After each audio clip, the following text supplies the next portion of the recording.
आज हमारे साथ एक ऐसा नाम है जो सिर्फ वकालत नहीं करता है बल्कि सिस्टम को समझता भी है और सिस्टम को बदलने की हिम्मत भी रखता है।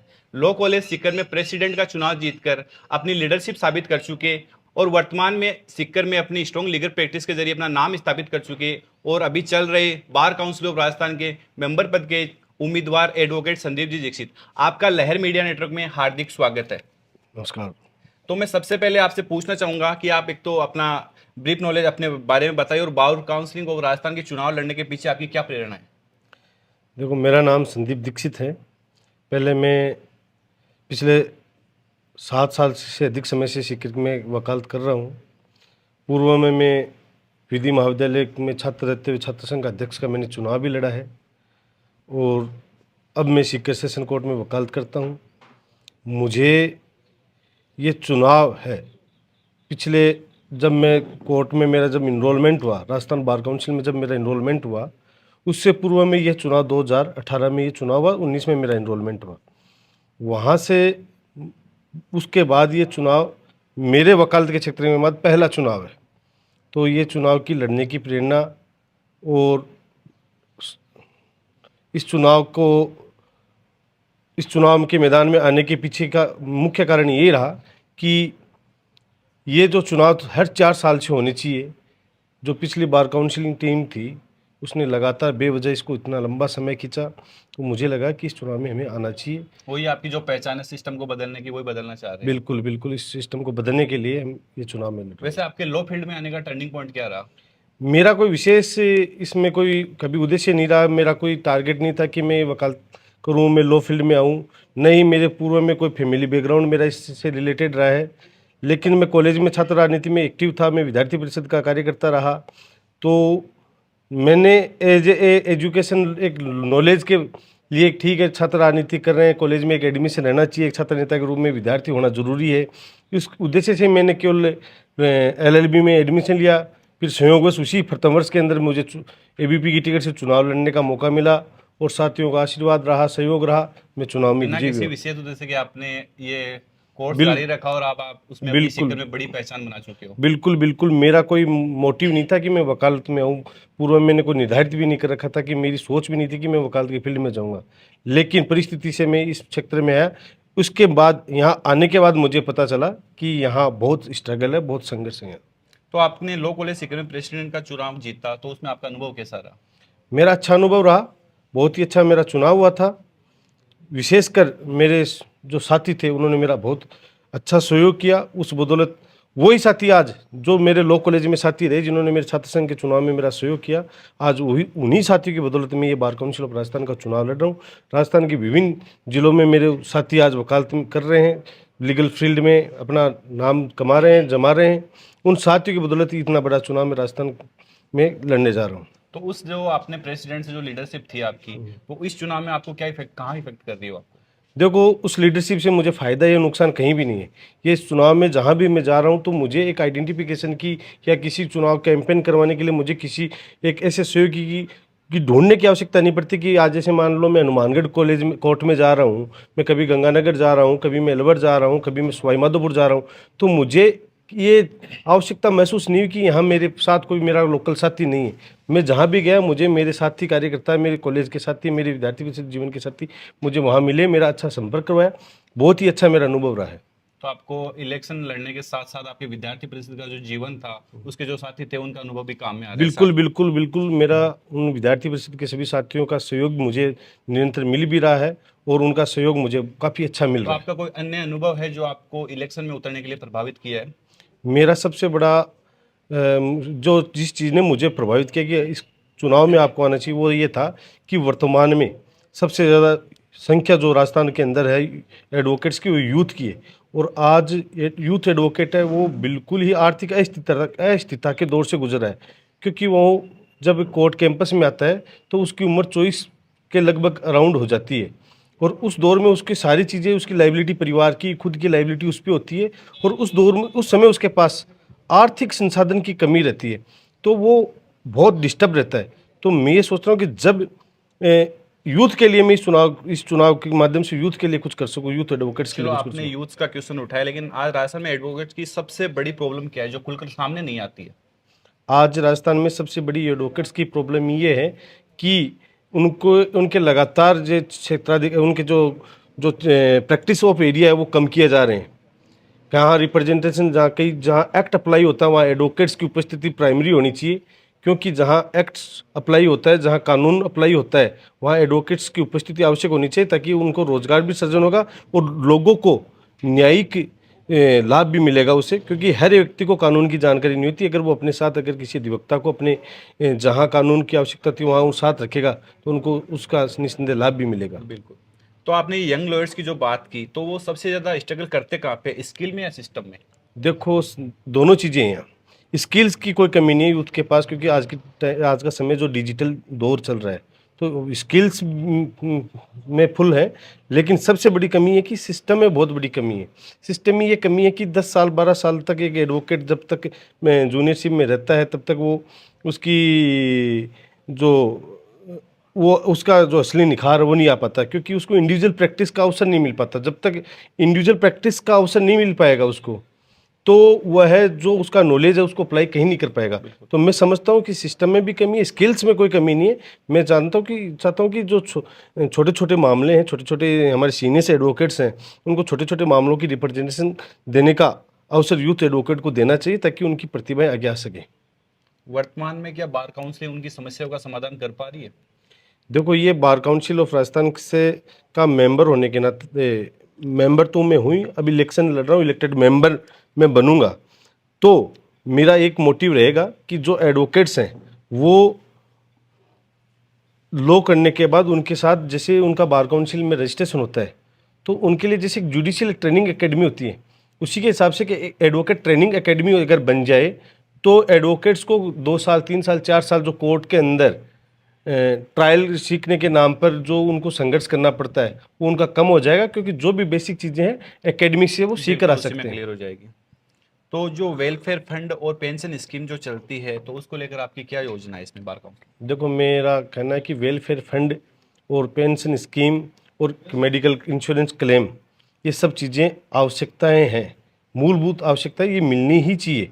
एक एडवोकेट की सुरक्षा और सम्मान के लिए ये सब चीज़ें ज़रूरी है, तो इनमें किसी भी प्रकार का कॉम्प्रोमाइज़ नहीं होना चाहिए। और इन वेलफेयर की राशि एक ऐसी हो ताकि एक आम अधिवक्ता उसको जमा करा सके, उससे वेलफेयर फंड से होने वाले लाभ प्राप्त कर सके। तो आप, यदि आप जीत कर आते हैं इस इलेक्शन में मेंबर बन के, तो आपका 90 दिनों के में अंदर ये सब कौन कौन से प्लान रहेंगे जो आप बदलाव करना चाहेंगे सिस्टम के अंदर? देखो, मेरा सबसे बड़ा मोटिव यही रहेगा कि मैं बार काउंसिल का मेंबर बनता हूँ, तो मैं प्रयास करूंगा कि संभाग स्तर पर एडवोकेट ट्रेनिंग एकेडमी खोली जाए, और जो यूथ एडवोकेट हैं उनको स्ट्राइक फंड मिलना चाहिए, जिसकी राशि कम से कम 5,000 रुपये की राशि होनी ही चाहिए। ये एडवोकेट मेरा यूनियन मुख्य टारगेट यही रहेगा। और सीकर जैसे डिस्ट्रिक्ट्स के एडवोकेट्स के लिए आपका स्पेसिफिक प्लान कोई? देखो, सीकर सहित जैसे बार काउंसिल का मेंबर अगर मैं बनता हूं, तो मैं मेरे लिए तो पूरे राजस्थान के एडवोकेट्स के लिए ही वेलफेयर का, उनके उनके ही कल्याण के बारे में मेरे को सोचना पड़ेगा बेसिक। लेकिन मैं सीकर सेशन कोर्ट में वकालत करता हूं, तो उसका एक जो दर्द है, जो सेशन कोर्ट के, जो ट्रायल कोर्ट के अंदर जो एडवोकेट्स प्रैक्टिस करते हैं, उनका संघर्ष जो हाई कोर्ट के अंदर जो लोग प्रैक्टिस करते हैं उनकी तुलना में बहुत ज़्यादा संघर्ष है उनके पास प्रॉपरली बैठने के लिए सिटिंग अरेंजमेंट नहीं होता, चेंबर्स की व्यवस्था नहीं होती। साथ ही उनके साथ बहुत सारी परेशानियाँ चलती है, पीने के प्रॉपर पानी की सुविधा नहीं होती, टॉयलेट्स की कोर्ट रूम में व्यवस्था नहीं होती, कोर्ट परिसर के अंदर। तो बहुत सारी समस्याओं से उनको सामना करता है, उन समस्याओं को दूर करने का एक तरीके से प्रयास। रूरल और अर्बन जो रहता है उसके एडवोकेट के बीच के गैप को दिखा रहा है। ये तो रूरल और अर्बन नहीं है, मेरा मानना है कि हाई कोर्ट और सेशन कोर्ट ट्रायल कोर्ट के बीच डिफरेंस है। हाई कोर्ट में सुविधाएं बहुत ज़्यादा है, और ट्रायल कोर्ट और सेशन कोर्ट में कम सुविधाएं हैं। तो उनके गैप को कैसे कम किया जा सकता है आपके हिसाब से? जिस तरीके की व्यवस्थाएं हाई कोर्ट के अंदर है, उस तरीके की फर्स्ट क्लास व्यवस्थाएं सेशन कोर्ट में भी उपलब्ध करवाने का प्रयास करेंगे। और इसमें जो डिजिटल सिस्टम होता है उसके लेकर आपका कोई विजन है? डिजिटल सिस्टम को लेकर मैं कहना चाहता हूँ कि आज का समय है वो टेक्नोलॉजी का समय है, इसके साथ जुड़ना चाहिए, आवश्यक भी है। अगर हम इसके साथ नहीं जुड़ेंगे तो पीछे हट जाएंगे। तो मेरा ये रहेगा कि हर कोर्ट कैंपस के अंदर डिजिटल लाइब्रेरी होनी ही चाहिए, ई लाइब्रेरी की स्थापना होनी ही चाहिए। एडवोकेट्स के लिए ट्रेनिंग और स्किल डेवलपमेंट और एक्सपोजर को कैसे बढ़ाया जा सकता है? इसको जो लॉ कॉलेज है, उसी से उसी के स्थान से ही हम इसको मजबूत कर सकते हैं। जैसे लॉ कॉलेज के अंदर मूट कोर्ट होते हैं, उन मूट कोर्ट्स की संख्याएं, क्लास की मूट कोर्ट क्लास की संख्या बढ़ानी चाहिए, बढ़ाने का वैसे भी एक प्रयास करें। कॉलेज में एक साल के अंदर 3 ही हाँ मुटकोट हो पाते हाँ हैं। हाँ, तो उसकी संख्या बढ़ानी चाहिए। उसके लिए अपन को बार काउंसिल ही उसको गवर्न करता है कॉलेज को। तो उस एक एक एक ऐसी व्यवस्था होनी चाहिए कि जैसे मान लो कि 5 से 10, 10 से 15 मूट कोर्ट्स की संख्या बढ़े, साथ ही जो आपका कोर्ट विजिट है वो बढ़े, इंटर्नशिप का समय भी बढ़े, जिससे एक अच्छा एक एडवोकेट तैयार हो सके। और आपको जो फाइनेंशियल सपोर्ट और ट्रेनिंग सिस्टम लागू करना जरूरी है, आपने भी बताया, तो वो यंग एडवोकेट्स के लिए किस हिसाब से बार काउंसिल को आसान कर सकता है? देखो, इसमें बार काउंसिल ऑफ राजस्थान बहुत सारे मदों में हम अधिवक्ताओं से राशि लेती है, वेलफेयर के नाम से भी लेती है। ठीक है, तो कुछ एक राशि ऐसी भी निर्धारित हो जाए, जैसे वकालतनामे पे फीस लगती है, उस वकालतनामे की फीस को में 10, 20, 30 रुपए की और बढ़ोतरी कर दी जाए, और उस राशि का उपयोग केवल और केवल यूथ एडवोकेट्स के लिए ही खर्च किया जाए। तो ऐसी व्यवस्थाएं बन सकती है, कोई इसके लिए विशेष कोई अलग से कुछ करने की आवश्यकता नहीं है। जो फंड्स चल रहे हैं उनमें से ही, जो व्यवस्था चल रही है उन्हीं में से वो व्यवस्थाएं हो सकती है, लेकिन वो करने की क्षमता होनी चाहिए। सिस्टम को बदलना जरूरी है। बिल्कुल जरूरी है। तो आपने बार काउंसलिंग के इस चुनाव को आप अधिवक्ताओं के भविष्य को किस प्रकार देखकर जोड़ते हैं इससे? देखो, क्योंकि ये चुनाव है, एक चुनाव के माध्यम से ही, चाहे बार काउंसिल ऑफ राजस्थान का चुनाव हो, चाहे पंचायती राज चुनाव हो, चाहे अपने किसी भी विधानमंडल के चुनाव हो, हर एक चीज से ही व्यवस्थाओं में परिवर्तन होता है, और एक उम्मीद के साथ ही कोई भी वोटर वोट करता है। तो ये जो बार काउंसिल बने, कोई भी चाहे मैं इसमें चुनकर जाऊं ना जाऊं, या जो मेरे कोई अन्य साथी चुनकर जाते हैं, तो उनका एक ही ध्येय रहना चाहिए कि बार काउंसिल ऑफ राजस्थान एक भारत में सबसे अच्छी साख वाली बार काउंसिल बने। ठीक है, उसके साथ ही एक ऐसी कल्याणकारी योजनाएं यूथ एडवोकेट से हो, चाहे हमारे सीनियर एडवोकेट्स हों, उनकी पेंशन से रिलेटेड व्यवस्थाएं हो, ये सब चीज़ें उनको प्रॉपरली करनी चाहिए। किसी भी प्रकार की उसमें भेदभाव की नीति नहीं होनी चाहिए, और तरीके से उसको रेगुलेट करे, इससे मेरा सोच है। आप इस चुनाव में यंग एडवोकेट्स की समस्याओं को लेकर ज्यादा जा रहे हैं, यंग एडवोकेट की समस्याओं को फोकस कर रहे हैं। वैसे आपसे एक सीधा सवाल है, आपने कब महसूस किया कि सिर्फ वकालत नहीं करनी चाहिए बल्कि सिस्टम को बदलना भी जरूरी है? मैं इस चीज़ को शुरू से समझ रहा हूँ। जब मेरा क्या कि अभी 2019 का एनरोलमेंट है, मैं खुद एक यूथ एडवोकेट हूँ, तो इस चीज़ से मैं खुद गुजरा हूँ। तो मुझे मालूम है कि एक यूथ एडवोकेट को क्या क्या समस्याओं का सामना करना पड़ता है, और विशेषकर जो फर्स्ट जनरेशन लॉयर है, जो फर्स्ट जनरेशन एडवोकेट है, उनको तो बहुत सारी समस्याओं से सामना करना पड़ता है। इसलिए मैंने ये सोचा कि समस्याओं को देखना ही नहीं है, समस्याओं को समाप्त करने के लिए आगे आकर चुनाव लड़ना आवश्यक है। बिल्कुल। और आपने बार काउंसलिंग का आप बार काउंसलिंग का इलेक्शन लड़ रहे हैं, तो एकदम क्लियर एजेंडा जो किसी का होता है हम्म। उसको लेकर आप किस प्रकार देख रहे हैं? मेरा एक ही क्लियर एजेंडा है इस चुनाव में, कि नए लोग आने चाहिए और व्यवस्थाएं बदलनी बदलनी चाहिए। चाहिए। सर, ये जो आपकी बार काउंसलिंग है वो अब तक भी काम करती आ रही है, आगे भी करी, तो वो क्या सच में एडवोकेट्स की आवाज बन पा रही है?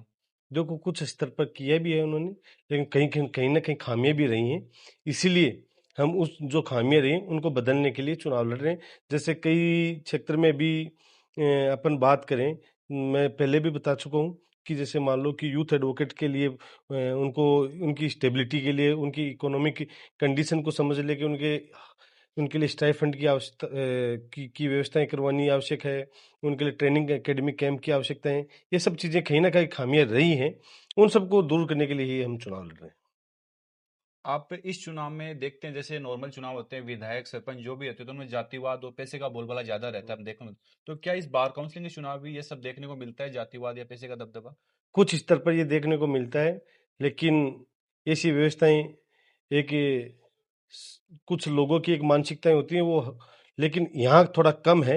ऐसी स्थिति नहीं है, कुछ स्तर पर देखने को मिलता है बेसिकली, लेकिन बाकी मुझे ऐसा नहीं लगता कि यहाँ कोई इतना कोई जातिवाद का इसमें कोई विषय है।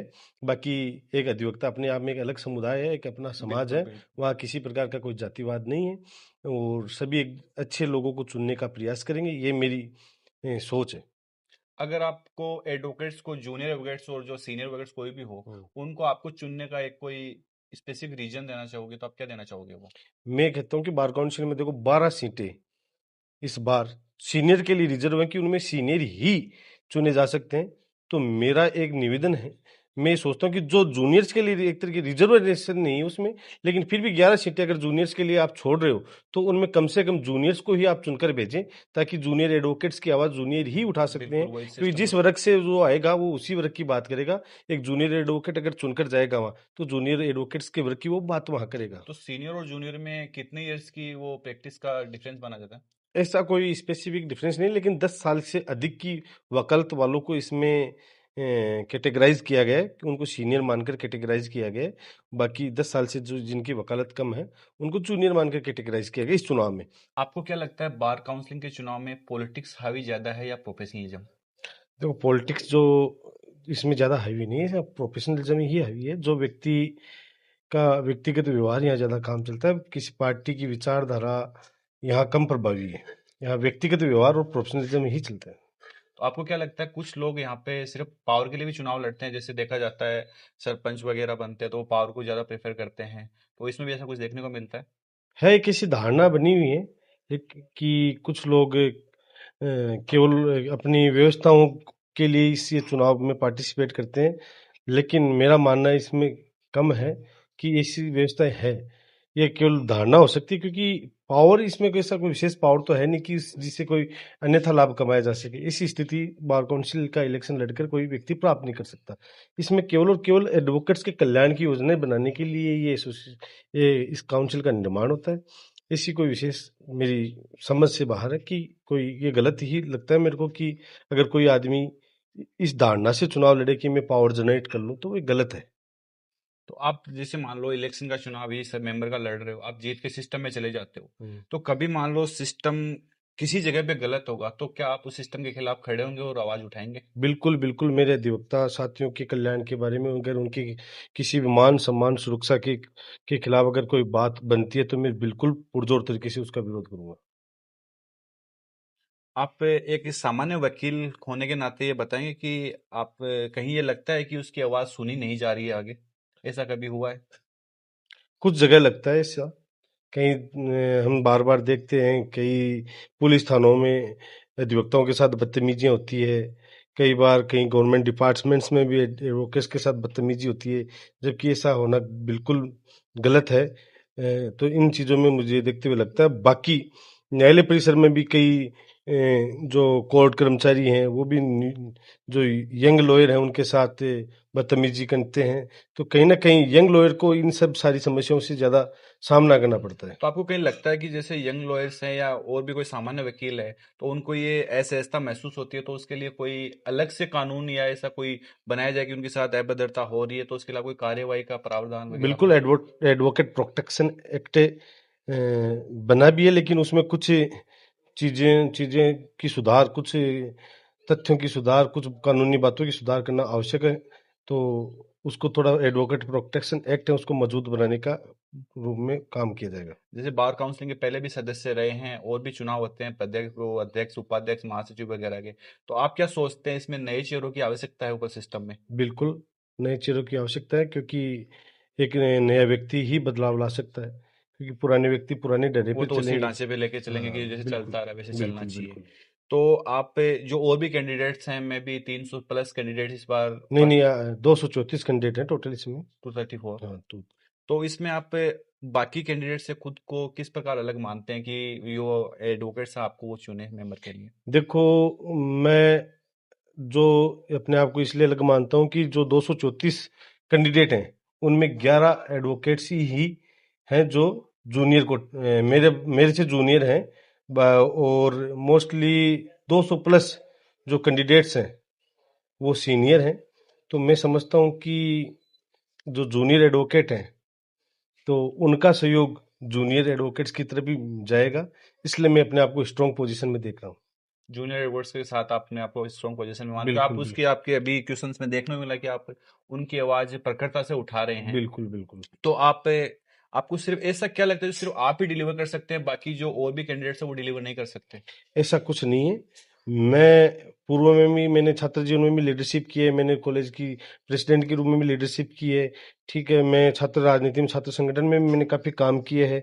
तो मेरे को एक 10 से 12 साल का एक छात्र राजनीति का भी अनुभव है। तो किसी भी संगठन में आप काम करो, किसी राजनीतिक संगठन में काम करो या किसी लोक कल्याणकारी संगठन में आप काम करो या एनजीओ में काम करो या आप बार काउंसिल में काम करो, तो सबका एक ही मोटिव रहता है कि किसी न किसी तरीके से जिन लोगों को अपन रिप्रेजेंट कर रहे हैं उनकी बात को प्रमुखता से कैसे उठाया जाए, किस मंच पर किस तरीके से उसको रखा जाए, उस चीज़ का अनुभव मुझे है। इसलिए मैं मानता हूँ उसको मैं बेहतर रूप से डिलीवर कर सकता हूँ। हर जगह देखो न्याय और अन्याय दोनों चीजें देखने को मिलती है। सिस्टम में भी ऐसा होता है कि बहुत से लोगों के साथ अन्याय होता है। तो कभी आपको पर्सनली ऐसा लगा कि सिस्टम ने आपके साथ अन्याय किया हो? नहीं, नहीं, ऐसा कुछ मुझे कभी नहीं लगा, ऐसा मेरे साथ कभी नहीं हुआ। लेकिन मेरे कई अन्य साथियों के साथ ऐसी कई घटनाएँ घटी जिससे मुझे दुःख भी हुआ कि एक एडवोकेट्स इतने साल संघर्ष करके एलएलबी करता है, फिर वो 5 साल 7 साल से जूनियरशिप करके अपने आप को स्थापित करने का प्रयास करता है, फिर उसके साथ उसको डिमोटिवेट करने वाली घटनाएँ उसके साथ घटती हैं, तो वो गलत है। ये सारी चीज़ें बिल्कुल पीड़ाकारी लगती हैं। इसमें ज्यादातर डिमोटिवेट यंग एडवोकेट्स होते हैं, वो होते हैं उनके पहले जैसे कोर्ट में आते हैं तो उनके कमाई का जरिया शायद कुछ भी नहीं रहता है। तो आप उन यंग एडवोकेट्स को क्या संदेश देना चाहोगे? मैं ये संदेश देना चाहता हूँ कि वकालत का एक बहुत ही नोबल प्रोफेशन है। अगर आप इसमें आ रहे हो तो आपको बिल्कुल सही वे में चलना चाहिए। 2-4 साल देखकर कोर्ट में अपनी खुद की इंडिविजुअल प्रैक्टिस जमाने का प्रयास करना चाहिए और 2 साल आप जब आएँगे, रेगुलर रहेंगे तो ही आप वकालत को 100% दे पाएँगे। जरूर। तो आपसे मैं रिक्वेस्ट करूंगा कि आप एक लाइन में सिर्फ जवाब देंगे कि आपको मतदाता वोट क्यों दे इस चुनाव में। मैं एक ही चीज़ कहना चाहता हूँ कि जिस तरीके से सिस्टम बना हुआ है कि एक यंग एडवोकेट्स के साथ जो उसको दबाने का हमेशा हर जगह प्रयास किया जाता है, चाहे किसी भी डिपार्टमेंट में हो, किसी भी और, उस आवाज़ को प्रखर और मजबूत बनाने के लिए मुझे मैं वोट दें और सीनियर एडवोकेट्स मुझे इसलिए वोट दें क्योंकि मैं उनके लिए जो वेलफेयर पेंशन वाली स्कीम है, उन पे प्रॉपर काम करूँगा। इसलिए मुझे उम्मीद है कि मुझे यंग एडवोकेट्स के साथ जो सीनियर हमारे अधिवक्ता साथी हैं, हमारे गार्जियन के रूप में वो हमें मिले हैं, तो उनका भी आशीर्वाद मुझे मिलेगा। जैसे जूनियर और सीनियर्स की एक वो डिबेट है, एक तरीके से जैसे वो पुराने और नए की डिबेट मान सकते हैं। तो आप इसको किस तरह से देखते हैं आपके नजरिए में? ये केवल और केवल जनरेशन गैप का है, क्योंकि आज के समय टेक्नोलॉजी का ज़माना है, तो टेक्नोलॉजी से लेस युवा अलग सोचते हैं और पुराने जो सीनियर्स हैं, उनकी सोच थोड़ी अलग है, लेकिन डिफरेंस और उनके हमें आवश्यकता सीनियर एडवोकेट्स की भी है, हमें आवश्यकता हमारे बार को जूनियर एडवोकेट्स की भी है, क्योंकि ये तो एक सतत प्रक्रिया है। एक जूनियर एक दिन सीनियर बनेगा, बिल्कुल। एक सीनियर को एक दिन रिटायरमेंट भी लेनी है, तो ये तो एक सतत प्रक्रिया है कि आज जो जूनियर वो कल सीनियर भी बनेगा। लेकिन आज उनकी लिए आप अच्छी वेलफेयर की योजनाएं होंगी तो वो उस स्टेज पर एक अच्छा एडवोकेट बन सके, वहां तक जाने का वो प्रयास करेगा। तो आप बार काउंसलिंग और राजस्थान के इलेक्शन में ऐसा कोई मिथ है जिसे आप तोड़ना चाहोगे? हाँ, मैं ये कहना चाहूंगा कि इस बार बड़े लोग ही चुनाव नहीं जीतेंगे। सामान्य स्तर का सेशन कोर्ट में, ट्रायल कोर्ट में, छोटी कोर्टों में वकालत करने वाला व्यक्ति, एक जूनियर कोटे से आने वाला व्यक्ति भी ही बार काउंसिल में जाएगा। तो चलो, अपन ने क्वेश्चंस भी किए क्योंकि आपका विजन भी क्लियर है और आप मान लो चुनकर जाते हैं तो एक आपको पावर मिलेगी, तो आप ऐसा क्या है जो आप तुरंत उस पावर के बदले बदलना चाहोगे उसमें? देखो, मेरा सबसे पहला मैंने आपको बताया कि मैं जाते ही अगर इलेक्ट होकर जाता हूं तो मेरे अन्य साथियों के साथ मिलकर मैं एडवोकेट वेलफेयर फंड और pension scheme, medical insurance claim और जो स्ट्राइक फंड है एडवोकेट्स के लिए और एडवोकेट ट्रेनिंग कैंप, इन सब पर मैं तुरंत काम करने का प्रयास करूंगा। बाकी और सारी योजनाएं जैसी बनेगी उन पे भी काम करेंगे। लहर मीडिया नेटवर्क आपसे एक रिक्वेस्ट करना चाहेगा कि ये जो यंग एडवोकेट्स हैं बहुत सी समस्याओं का सामना करने उनको प्रैक्टिस के आने के बाद सामना करना पड़ता है। वो अपने घर के खर्चे भी नहीं निकाल पाते हैं इस प्रैक्टिस में रह के। तो हम आपसे एक रिक्वेस्ट करेंगे, आप इलेक्शन के बाद, क्योंकि आप इलेक्शन तो बिजी रहेंगे, कुछ ऐसा सिस्टम क्रिएट करें उनके लिए, हेल्पलाइन जैसा कोई सिस्टम बनाए जो उनकी सहायता करे। बिल्कुल ऐसा हम बिल्कुल प्लान करेंगे और इस पर प्रॉपर काम भी करेंगे। आप हमारे मीडिया के जरिए आप अपने मतदाताओं से रिक्वेस्ट कर सकते हैं कि आप आपको वो क्यों चुने, आपका विजन क्या है। मेरी एक ही निवेदन है सभी अधिवक्ता साथियों से कि ये जो बना हुआ सिस्टम है, जो एक पुरानी परिपाटी है, उसको बदलने के लिए आप मुझे अधिक से अधिक प्रथम वरीयता या उच्च वरीयता में मत दें और मुझे विजयी बनाएं और मेरा जो विजन है उसको कंप्लीट में वहां जाकर कर सकूं। धन्यवाद।